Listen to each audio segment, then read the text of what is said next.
এখন আমরা কোর সাফারিতে আছি, কথা বলতে হবে খুব আস্তে, নাহলে কিছু দেখা যাবে। এই প্রাণীটার জন্য, অ্যানিমালটার জন্য আমার এই সাফারি করার ইন্টুটা জেগেছিল, সেই বাইসন। এখন দেখা গেল আজকে প্রথম ওখানে আমরা পার্কিং দেখতে পাচ্ছি। এমন একটা জায়গা যেখানে পাহাড়, জঙ্গল এবং নদী আর ঝর্ণা সব একসাথে দেখা যায়।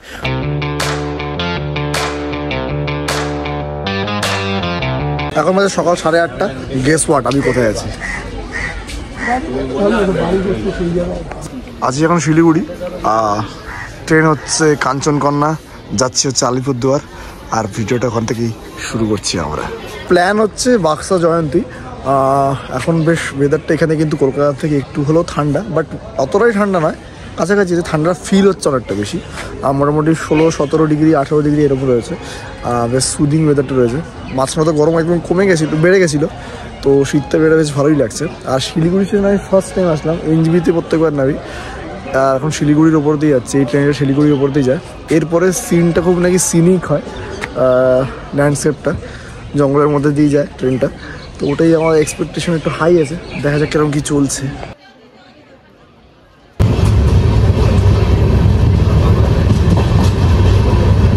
আমরা এখন যাচ্ছি হচ্ছে মহানন্দ ফরেস্টের মধ্যে দিয়ে। এই জায়গাটা আমরা থাকছি না, এবার আমরা বক্সা জয়ন্তীর দিকেই থাকবো। এখানে সাফারি হয়, যেটাকে বলে বেঙ্গল সাফারি। এটা কিন্তু খুব ডেন্স একটা ফরেস্ট, দেখতে এসে মজা লাগছে। আর ওয়েদারটা খুব খতরনাক। ওটা আর কিছু বলো? ভীষণ ভালো লাগছে, খুব ঠান্ডা লাগছে। ভাবিনি এতটা ঠান্ডা হয়ে যাবে। হ্যাঁ ঠিক, কিন্তু মজা, কিন্তু মজা মজা এই মজা। সেবক স্টেশনে, এটা নতুন স্টেশন এই রুটে। স্টেশনটা একদমই নতুন, আর এত সুন্দর ভিউ চারিদিকে পাহাড়ের স্টেশনটা, বুঝতেই পারছি এরকম একটা ব্যাপার, মানে হেভি ব্যাপার। তো উনি কাস্টমার 12টা দিচ্ছে, 10টা দেখা যাবে। ইয়েস, আমরা এখন পাহাড়ে ঘুরছি, জঙ্গলে ঘুরছি, আর সাথে মোমো খাচ্ছি। এত অপরূপ দৃশ্য, এরকম জঙ্গলের মধ্যে দিয়ে আমরা এরকম দৌড়ে যাই, মানে ট্রেনে করে যাচ্ছি। মানে ব্যাপারটা কিন্তু সত্যিকার একটু ম্যাজেস্টিক ব্যাপার। পাহাড় দিয়ে যখন যাই, মানে আমাদের একটা যে থ্রিল বা ধরো যে মিস্ট্রিজ ব্যাপারটা থাকে, এই জঙ্গলের মধ্যে ওই মিস্ট্রিটাকে একদম ফিল করা যায়, আমি মনে করি। তো ফাইনালি আমরা চলে এসেছি হচ্ছে আলিপুরদুয়ার। আর এখান থেকেই আমাদের ট্রিপ বলতে গেলে অফিসিয়ালি শুরু হলো। আর ট্রেনে বেশ জার্নিটা করে ভালো লাগলো, কারণ ভিউটা এত ভালো ছিল। ট্রেনের সাথে যদি ভিউ ভালো থাকে তাহলে আলাদাই পাও না। তো এবার উঠবো গাড়িতে, তারপরে যাবো এক জায়গায়, তখন দেখা হচ্ছে ওখান থেকেই।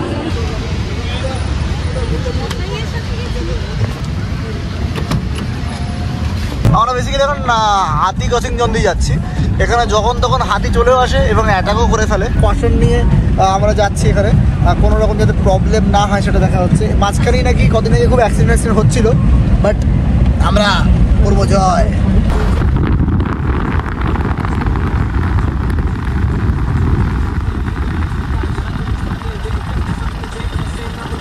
বক্সা টাইগার রিজার্ভের চেক পয়েন্ট, এখানে আমরা চেকিং করে দেন ঢুকবো। আগে এন্ট্রি হতে টাকা লাগতো, বাট এখন মমতা ব্যানার্জির জন্য আমাদের টাকা লাগছে না, অদ্ভুতভাবে এখন থেকেই শুরু হয়েছে, আগে ছিল না এটা। তো এখানে এন্ট্রি করে নিলাম আমরা বক্সা টাইগার রিজার্ভের সামনে। এখানে গেলে একটা মানে কোনো একটা একজনের ডকুমেন্টস লাগছে আর গাড়ির নাম্বার, এটাই। আগে টাকা লাগতো, এখন টাকা লাগছে না, এই হচ্ছে ব্যাপার। আর এখান থেকে ঢুকে আমার শুরু আমাদের সব বলতে পারো ফরেস্ট জার্নি। এই ফরেস্টে মোটামুটি এতগুলো রকমের ডাইভার্সিটি রয়েছে, বায়োডাইভার্সিটি রয়েছে, ওয়াইল্ড লাইফে নানান রকম স্নেকস থেকে শুরু করে সব কিছু। আর এখানে কিন্তু এরকমভাবে রাস্তা দিয়ে গাড়ি চালানোর সময় সবাই সাবধানে চালিও, কারণ কি রাস্তাঘাট এদেরই, এরা কিন্তু রাস্তার নয়, আমরা রাস্তা এদের মাঝখানেই করেছি। তো এভাবে অনেক কিছু দুর্ঘটনা ঘটতে পারে, তো সাবধানে থেকো। আর এখন আমরা যাই হোক এখানে ঢুকবো, থার্সডে ক্লোজ থাকে। ওকে, লেটস গো। হোমস্টেতে আমার চলে এসেছে। হোমস্টে ঠিক ঢুকতেই মনটা বেশ ভালো হয়ে গেল। এদিকে পাহাড় দেখা যাচ্ছে, আর এদিকে এরকম হোমস্টে, ভাবো। আর বাকি ডিটেলস দিচ্ছি।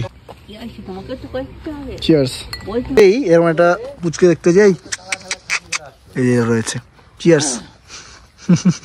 আর ওটার মা এরকম পেয়েছি, এইটার নিচেরটা আর ওপরেরটা রয়েছে। আর এটা কিন্তু প্রায় কোর এরিয়ার মধ্যেই পড়ছে। ওদিক দিয়ে হাতি আসে বলে এখানে একদম গর্ত করে দেওয়া হয়েছে, হাতি না আসে। আর অনেক উৎপাত করেছে, খুবই ভালো। আরও ভালো করে ডিটেলস দেখাচ্ছি, দেখতে থাকো ভিডিওটা। বাট এসে বেশ রিফ্রেশিং লাগছে, আর একদম কিন্তু আউটার সাউন্ড নেই, যেটা চাই আমি সবসময়। ওগুলো পিঁপড়ের বাসা, তাই তো? পাখির ভাষা ভেবেছিলাম।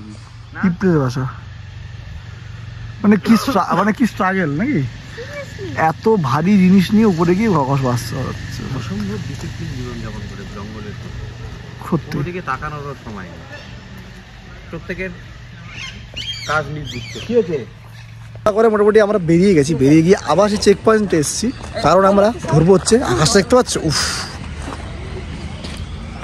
এটা তো করে আমরা এখন সাফারি করবো তো এখন আমরা এইভাবেই সাফারি করতে যাচ্ছি বেশ মজা লাগছে একদম দাঁড়িয়ে যাচ্ছি আমাদের ব্যাপার আর হচ্ছে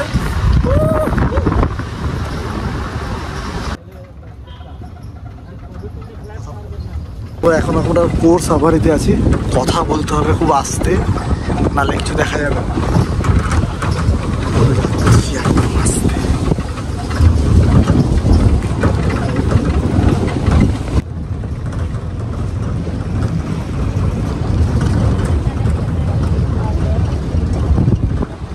ফার্স্ট অ্যানিমাল স্পটেড বাইসন দেখতে পেলাম আমরা অনেকটা ভেতরে ছিল ভালো করে দেখতে পারলাম না বাট না নড়লে তো দেখতেই পেতাম না বাট যেই প্রাণীটার জন্য অ্যানিমালটার জন্য আমার এই সাফারি করার ইন্টুটা জেগেছিল সেই বাইসন এখন দেখা গেল আজকে প্রথম জঙ্গলে অ্যান্টি পোচিং ক্যাম্প হাতিতে রয়েছে ঠান্ডা ঠান্ডা লাগছে এটা হচ্ছে একটা সল্ট পিট আছে এখানে যেখানে সল্ট দেওয়া হয় যেখানে পশু পাখি এসে খায় এটা সবগুলো মোটামুটি ফরেস্টিক ওখানে আমরা পার্কিং দেখতে পাচ্ছি এখানে এরাই বাঘ আসলে চিল্লিয়ে মানে কুকুরের মতো আওয়াজ করে মানে পার্কিং ডিয়ার বলা হয় এরাই মেন সিগন্যাল দেয় বাঘ আসছে কাছাকাছি পার্কিং ডিয়ার টাওয়ারের উপর দাঁড়িয়ে সল্ট দেখে দেখছি সল্ট পিটগুলো রয়েছে সল্ট দেওয়া আছে তো হাতির আবার পাখি এসে খায় আর এক্ষুনি বলেছিল একটা লিপার্ড নাকি একটু আগে এখান থেকে গেছে তো আমরা ওয়েট করছি দেখছি কী হয় বাট এই কাজ করছে বলে একটুখানি সমস্যা হচ্ছে এই যে তো নেক্সট ডে আজকে সেকেন্ড ডে অ্যাক্ট বক্সা আমরা এখন যাচ্ছি ট্রেক জয়ন্তী ট্রেকে বক্সা 4 ট্রেকে যাবো আমরা তো ট্রেক করতে গেলে শুনলাম গাইডলাইন্সে প্রচণ্ড পরিমাণে গরম লাগে তো গরমের কাপড় নিইনি হাফ স্লিপ পরেই যাচ্ছি আজকে ट्रेकर एक्सपीरियंस होते जाती ये काउंटर है इधर से एंट्री लेके हाँ इधर से ट्रैक करके भी जा सकते हो गाड़ी लेके भी जा सकते हो তো এটা হচ্ছে কাউন্টার আমাদের ট্রেকের তো এখানে আমাদের বুকিং হবে তা একটা যে কারো একটা ডকুমেন্ট লাগে কোনো একজনের তো এখানে এন্ট্রি করে দেন আমাদের উপরে যেতে হবে ये आपके नक्शा को पता नहीं है इससे सब नक्शा আচ্ছা আচ্ছা ये वाला आपका व्यू पॉइंट रहेगा ये गाँव सभी पास में जगह जाते सभी रास्ते पर ও হচ্ছে আমাদের গাইড আজকে তোমার কি জানো ভাই ক্যা নাম আপনার अभय थापा আবাই থাপা তো আজকে আমাদের গাইড আজকে আমাদের ওই দেখাবে সব কিছু তো আমরা এখন মোটামুটি অনেক উঁচুর দিকে যাচ্ছি এখন যেতে যাচ্ছি হ্যাঁ এটা সরু রাস্তা এখান থেকে আমার একদম এখান দিয়ে আমরা চলে গিয়ে উপরে গিয়ে দেন আমাদের ট্রেক শুরু হবে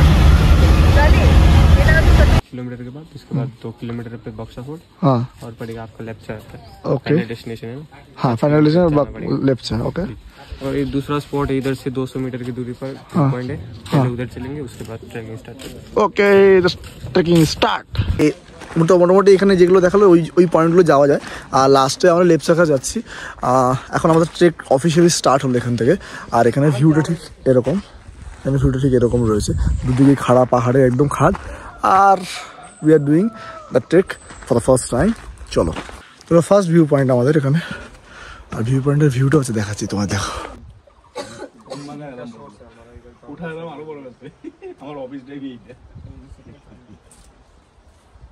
মানে এখানে প্রপারলি রাস্তা যেগুলো ছিল সে রাস্তা ভেঙে যাচ্ছে এরমভাবে আর রাস্তা আস্তে সরু হয়ে যাচ্ছে এরকম বুঝতেই পারছো আর এইভাবেই লোকেরা প্রতিদিন জিনিসপত্র নিয়ে আসে নিচের থেকে ওপরে পাহাড়িদের স্ট্রাগল কিন্তু আলাদা লেভেলই হয় ওই জন্য ওরা কিন্তু ফিটনেসের লেভেল কিন্তু অন্য পিক না আমরা ভাবতেই পারি না ওই যে ফিটনেসের লেভেলটা আমরা তো হেঁটে প্রবলেম হয় যখন জিনিসপত্র নিয়ে হাঁটাচলা করে সো ইমাজিন দ্য স্ট্রাগল তো আমরা এখান থেকে গিয়ে ওইখানে যাচ্ছি ঠিক বক্সা ফোর্টটা ঠিক ওখানে রয়েছে লাল দেখা যাচ্ছে ওয়েট ট্রেকিংটা কি খুব সুন্দর সিনিক কিন্তু মানে একদম দুদিকেই সুন্দর গাছের আওয়াজ পাখির আওয়াজ সাথে ঝর্ণা জলের আওয়াজ আর প্রত্যেক বাঁকে বাঁকে একটা হিমালয়ান যে রেঞ্জের ব্যাপারটা। আর বক্সা কিন্তু এমন একটা জায়গা যেখানে পাহাড়, জঙ্গল এবং নদী আর ঝর্ণা সব একসাথে দেখা যায়। খুব বায়োডাইভার্সিটি অনেক বেশি রয়েছে, মানে ভাবাই যায় না। বাট এটা আসো অর্থের জায়গাটা। এর মধ্যে এখন সর্দার বাজার বলে যে জায়গাটায় আসছি, যে গাঁওটা মানে গ্রামটা, এখানে এরম বাড়ি রয়েছে, ছোটো ছোটো বাড়ি, অনেক ভর্তি বাড়ি রয়েছে। মোটামুটি গ্রামগুলোতে 25 থেকে 30টা করেই বাড়ি আছে প্রত্যেকটা গ্রামে। বেশি লোকের ডেন্সিটি নেই, যেমন কি বুঝতেই পারছো রিমোটনেসের জন্য। আর এই মাঝখানে গ্রামগুলো পড়বে, দেন মাঝে মাঝে দোকান আছে, ওখানে খাওয়ার দাওয়ার পাওয়া যায় বেশ ভালোই। এখানে কিন্তু মোমো খেতে হবে, সত্যি কথা বলছি, মোমো খেতে হবে, খুবই ভালো খেতে হয়। এবারে ওটা হাতটা কেটে গেল, যাই হোক, এটা তো পার্ট অফ দ্য অ্যাডভেঞ্চার।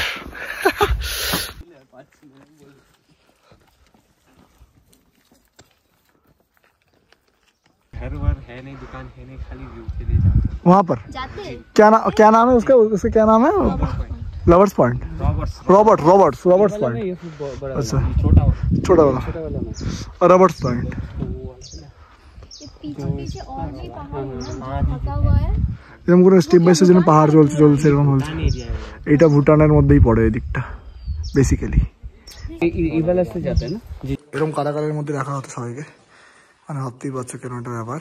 এখন লাইট টাইট লাগানো হয়েছে, অনেক কিছু রিনোভেট করা হয়েছে। এটা একটা অন্যরকম সিন চলছে।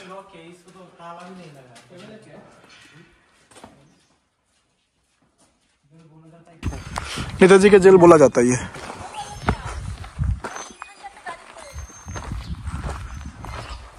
अलग है, लेकिन नॉर्मल सेल से ये वाला अलग है।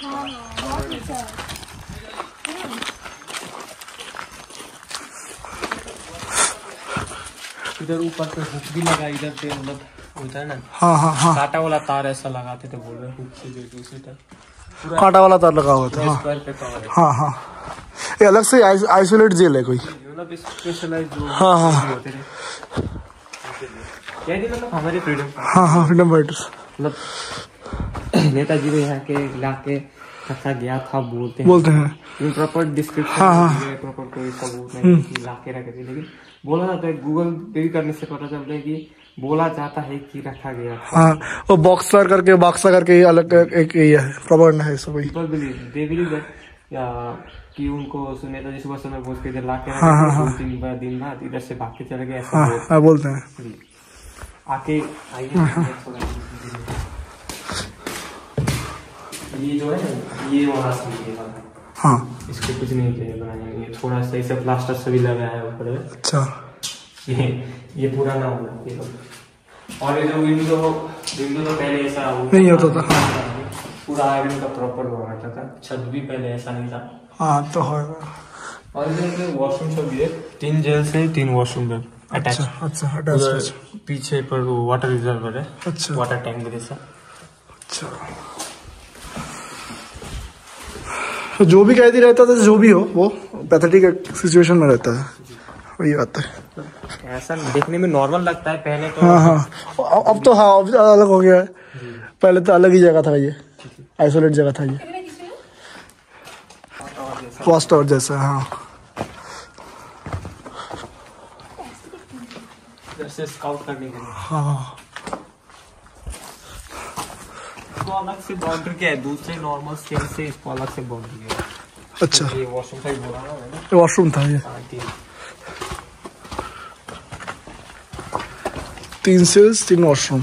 एकदम ये प्रॉपर पुराना है, मतलब कुछ छेड़खानी किया नहीं, कुछ बनाया नहीं है, एकदम पुराना है। जितना ऊंचा था पहले, अभी भी उतना ही ऊंचा है, लेकिन ऊपर का जो है वायर सब कट गया है, निकाल के ले गए हैं, बाकी सभी पुराना ही है।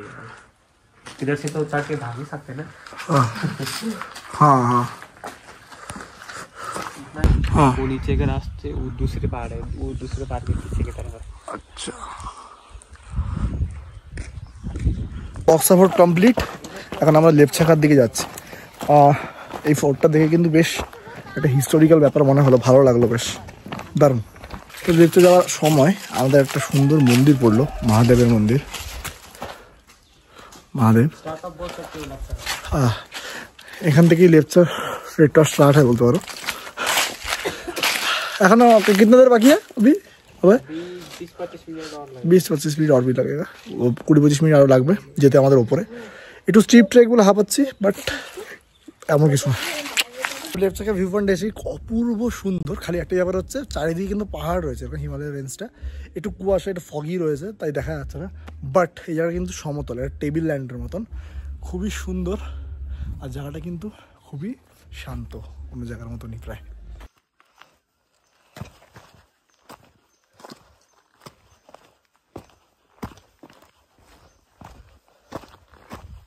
কমপ্লিট, এখন নামছি নিচের দিকে। নামতে গেলে কিন্তু বেশি রিস্কি হয়, পরে উঠতে হেকটিক হয়, বাট নামতে গেলে খুব রিস্কি হয়। যেমন কি পা কোথায় রাখছি, যেমন স্লাইড করে চলে যাবো। আর এই করতে করতে হয় কি পায়ের বুড়ো আঙুলগুলো ব্যথা হয়ে যায়। তো চেষ্টা করবে ট্রেকিং যখন করবে, আমার মনে হয় আমি দেখেওছি অনেক জায়গায় তারা প্রফেশনালি করে, এক্সারসাইজ করে বড় জুতো কিনবে ট্রেকিংয়ের জন্য, ভালো হবে এটা।